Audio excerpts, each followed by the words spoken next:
The lighting in here today is absolutely trash. Um, so just bear with me. So sometime last year, I got rid of my NetGalley account. It was near the end of the year. They had their big breach of security right here in this same time last year. And I was like, nope, don't need that. Don't want that kind of smoke. I'll just go ahead and delete my account. It's fine. And I've only regretted that a little bit because I do like keeping up with newer releases. But last year I noticed a lot of my least favorite books were books that I forced myself to read because I was giving feedback on advanced reader copies.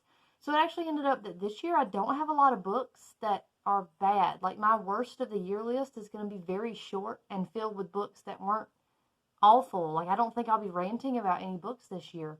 But all that is to say, I got my NetGalley account back, or I opened a new one because they did an instant like auto approval for some of my most anticipated books. So I was like, oh God, well, I need that. So I started an educator account. For NetGalley, and I went ahead and got approved for a couple books. And then I was very selective about the books that I asked for after that because, again, my score was like 0. I hadn't given feedback yet. And I didn't do any more than I thought I could read at a time. And you're going to see how this has kind of backfired on me. But that being said, I have read about about 5 books so far over the last 2 months.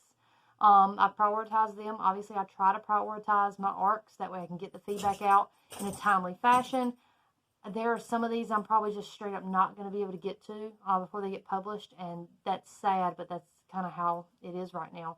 But I am going to give you a brief synopsis and a little bit of feedback of the ones that I have read. I will tell you the ones that I'm hopefully going to be reading in the next kind of quarter of the year.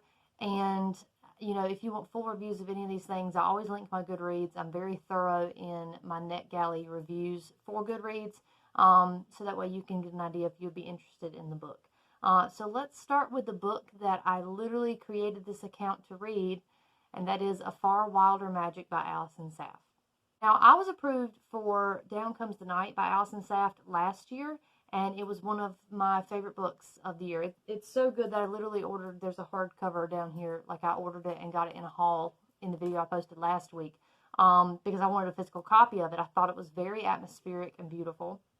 And I was wondering what Saft would be able to do with her follow-up to that. And the answer is the same thing. It's beautifully atmospheric. This one is completely different than the gothic romantic vibes of the fantasy Down Comes the Night. This is more of a Scorpio race's successor, is what I called it in my review. It's sort of a spiritual successor to that. It is about a hunt for a mythical creature, and people have come to this small town that's on a cliffside over the sea, and they are coming to hunt this mythical creature. And everyone has a different idea of what should be done with it. Should you kill it? Should you let it live? Is it godlike? Is it of like demons? And it does the same thing that I really enjoyed in The Wolf and the Woodsman, in which it gives real religious problems to like fake fantasy versions of them. So you can play around with these religious issues in a way that doesn't like take away from the story, if that makes sense. These characters, the 2 main characters in this, have very different religious, not only upbringings, but like ethnicity and beliefs. And they have to kind of confront that when it comes to this mystical creature, on whether it's a good thing to kill it or not. And speaking of our main characters, who again, I'm being very general with this feedback because my reviews are on Goodreads if you want to read them. They are fantastic. I really like our main lead girl. She is living by herself because her mother is an alchemist and she has gone off, and who knows when she'll be back. And they have a very fraught relationship. There's some trauma from their past. And she's just a very capable girl living by herself in this big old house with a dog named Trouble. Love it. Our male love interest is definitely the sunshine as opposed to her grump character. He is very seemingly put together. He's very charismatic and friendly and has a big personality, and he wants to be an alchemist, but he has a lot of insecurity. He has major insecurities. He comes from a big family of girls, and he's supposed to be helping them and his mom, and he just feels like he's not good enough. And watching those two sort of help each other out was very nice to see, alongside, again, a very atmospherically written story. So I gave this one 5 stars. I thought it was beautiful. It was paced very well throughout all the different avenues it could be. You do get to see the hunt at the end. It's like a 3-act structure. There are some moments that are kind of horrific, like the creature is not a good thing. It's usually a harbinger of death and destruction. So there are some scenes that are a little bit graphic, but it's never more than you're expecting. And again, if you've read the Scorpio races, I highly recommend picking this one up. It will hit that same kind of sweet spot for you.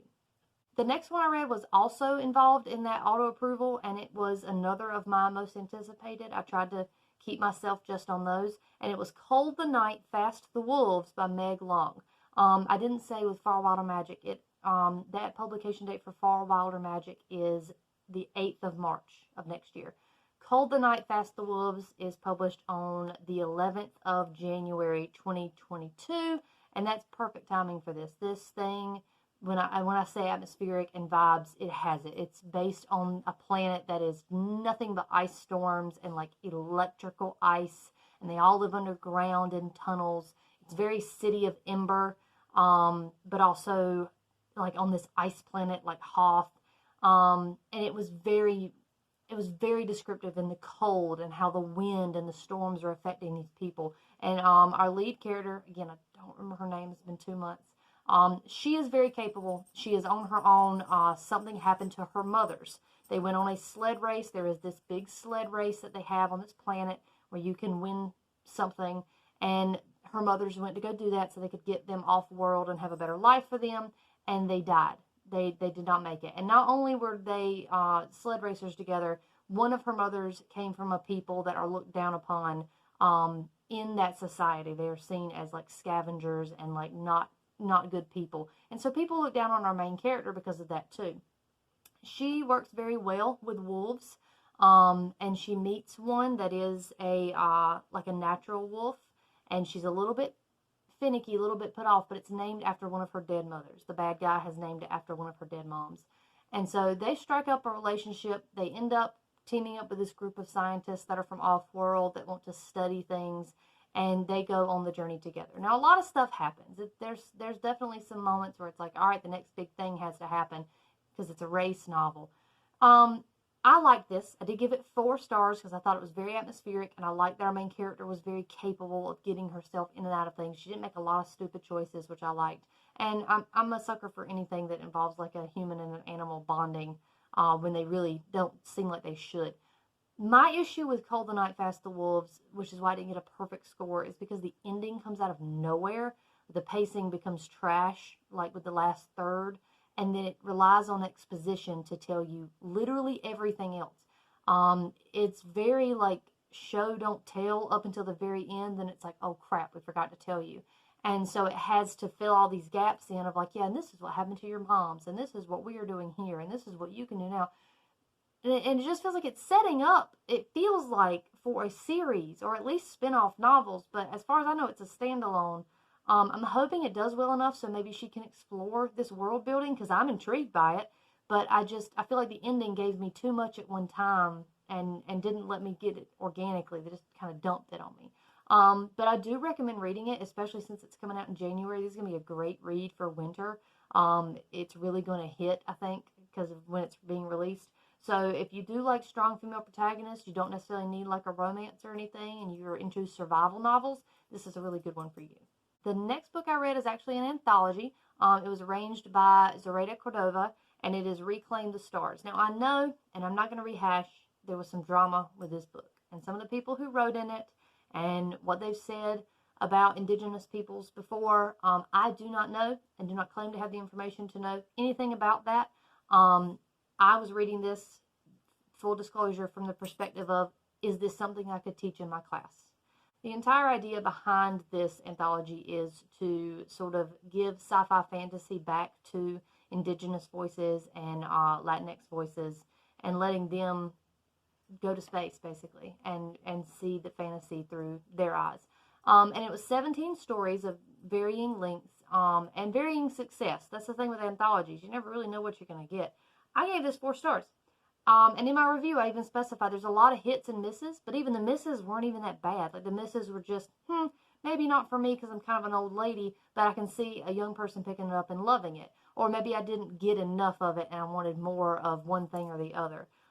There were a lot of good ones though, and there were so many that I'm thinking, oh my God, if this was a little bit longer and this was a full novel, this would be my favorite book of the year. So there are some really good stories in this anthology, and I really recommend picking it up. It publishes on the 15th of February of next year in 2022. So I think if you are looking for another anthology to read, definitely go and educate yourself on maybe the drama about it and see if that's something you're willing to support. But I think because there are so many debut novelists in here and they've got such good things to say with the source material and the different sci-fi and fantasy things they're doing, I think it's worth a shot to give it a shot. All right, the next one I read was Violet Made of Thorns by Gina Chen. This one is coming out on the 26th of July, so this is a summer book. And I had this one on my most anticipated because the way Chen describes it on Twitter just is impressive to me, and about it being an unlikable protagonist. And it was. Full disclosure, I gave this 4 stars. I did really love our main character, and I liked the love interest. I thought their banter was really interesting. They're not really like an enemies to lovers. It's more of a childhood friends to enemies to lovers, but that's still not quite right. But you'll have to read it to see what I mean with that. And I really did like our main character. I mean, she had to make some poor decisions, and she's very selfish. Most of the things she does is to look out for herself, but it's because she grew up alone on the streets, and she has this gift to see the future that makes her very valuable to people in power. And once she's invited into the castle as sort of like their seer, I mean, she doesn't want to give that up. Who would want to give that up to go live on the streets again? So that's kind of her motivation, is I'll do what I need to do to survive, and I can't fault that. She's got a sarcastic Katniss vibe. So Katniss wasn't very likable in the Hunger Games either. I mean, she wanted to live. She wanted to make sure her family was safe and that she could live. And she just did what she needed to survive. This character does the same thing. She's just a little bit funnier about it. She's a little bit sarcastic. I'm really interested to pick up the second one. I think it's going to be really good because I think that Chen is only going to develop further in her writing from here, because the only con I have about this one is the pacing was a little bit off at the end. It did the same thing that Cold the Night did, where it just sort of like, and here's the ending. Like, we were already in Act 3 and I didn't realize we were. But it has sort of a plot twist ending, which I loved, and that's why I'm really excited to pick up the second one. The only other con I have is that sometimes the writing feels like it is made to be on merchandise. And what I mean by that is, you know how books, they'll take that one line and put it on bags and shirts and posters and things. It feels like a lot of this novel was written with the intent of that happening in the future, and I don't know. It feels too intentional to be truly good. It feels like you wrote the line and then you found where to put it, instead of just writing and then it being a line you pull out. But that wasn't so distracting. It's just, again, it's not perfect, but that was one of the things I noticed about the writing itself. But you should definitely still pick it up. I support and encourage anyone to read novels where the protagonists do not have to be likable, because, fun fact, you do not have to be likable to be the main character. And Violet Made of Thorns is definitely about that. The last arc I read that I'm talking about in this video, because I just finished it 2 days ago, another one of my most anticipated, is Portrait of a Thief by Grace D. Lee. This one comes out on the 5th of April, so you do have a little bit to wait for this one. This one I gave 4.5, almost 5 stars, which is crazy, because until I got toward like the last third, this would have been a 3-star book. I don't understand it, but it's grown on me, and I've given myself about 24 hours before I've written my full feedback. So if you go look that up, it might be there by the time you see this video, but I don't have anything right now. This is an off-the-cuff review.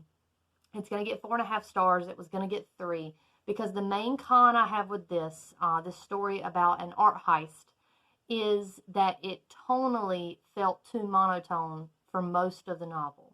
It is given multiple perspectives. You get Will, his sister Irene, her roommate Lily, Will's friend Alex, and Will and Irene's friend Daniel. So there's 5 different perspectives you're getting. And all 5 of these characters are Chinese American youths. All of them are in college. They are in Harvard. They are in Stanford. They are in Duke. And they are trying, is the best I can put it. And through the actions of the first chapter, Will gets invited to be involved in a heist. He works at an art museum. It gets robbed. He gets a little business card, and he pulls his family and friends into this heist where they try to steal back Chinese art, specifically these fountain heads that belong to the old summer palace. It is very good. Again, I gave it 4.5 stars. I think as a heist novel, and I've read a lot of heist novels this year, hilariously enough, this one is very good. I was not expecting the ending to go how it did. I was not expecting how everything came to be. But the very beginning, they all 5 characters have sort of the same tone. And it took me about halfway through the novel to realize that this might have been intentional. Because they all, again, have that aspect of being Chinese American, but they all come about it completely different. Daniel is from Beijing. His family moved here when his mother got sick, and when she died, his dad and him, they stayed. So he is literally Chinese-born American. Lily knows nothing about China. She knows nothing about it. Her parents moved to Galveston, Texas, and they do not talk about it. Will and Irene, their family sort of knows. They have some family they've seen, and they've visited before, but they don't really go there. And Alex she's from Chinatown. Her family runs a restaurant, and so she's moved across the country to support her family because she gets a job at Google.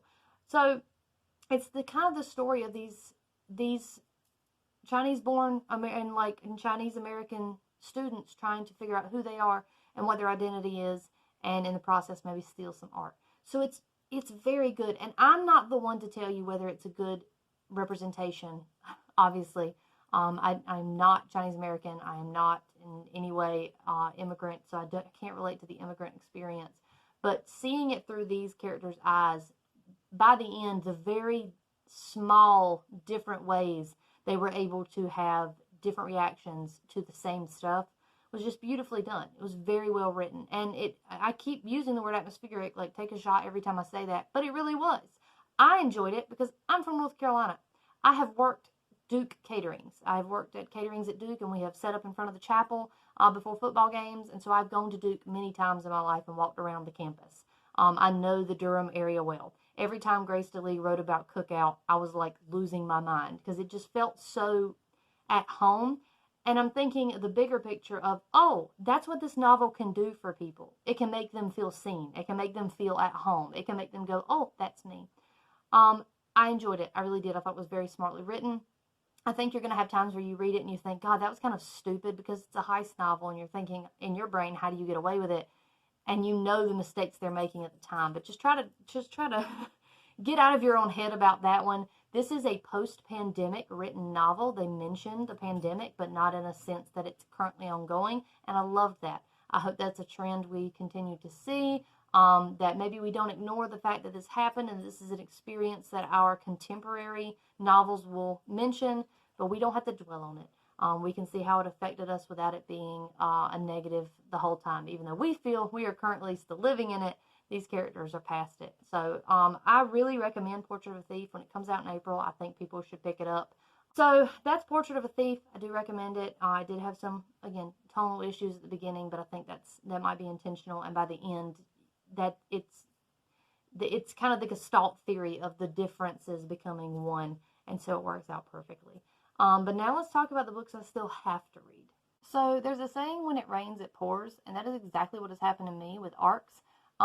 Because I got approved for like everything. I think there's only one that I'm waiting to hear from, and that is The Bone Spindle by Leslie Vedder. I'm still waiting to see if they'll give me proof, like approval for that one. But I got approved for like everything else I wanted. So the first one that shocked me was Gallant by V.E. Schwab. I have that ready to go. It publishes in March, and I haven't read it yet. It's right there for me to read. And here are the others. I got approved for The Ivory Key by Aksharaman, and that releases January 4th, so I have to pick that one up like right now. I got approved for The Cherry Robbers by Sarai Walker, which publishes in May. I got approved for Wild and Wicked Things by Francesca May, and that's in the 29th of March, so that's a couple months. I got approved for Electra by Jennifer Saint, and that publishes in May. And I got approved for Hyde by Kirsten White, which also publishes in May. So I've got like all of my most anticipated on this list, and I'm very blessed I get to read them, but I am so stressed now about finding the time to read them. So wish me luck, because I'm going to try to get through the Ivory Key during winter break. That way I can give feedback before school starts on the 4th, literally. And from there, we'll see what happens. I'm going to probably not request anything else after these until the school year's over, because I can't do ARCs when I'm also trying to plan and teach. But that was a nice little surprise. These nice most anticipated, getting approval for those. And hopefully I can get my hands on some of the final copies of these, if not for me, but definitely for my classroom library. If you are interested in the full review of any of these, you can go to my Goodreads. It's linked in the description below. And just kind of follow those all the time. I give full reviews for most books that I read, but I definitely give detailed reviews for ARCs. But that's it. That is all I have for you today. Thanks for watching.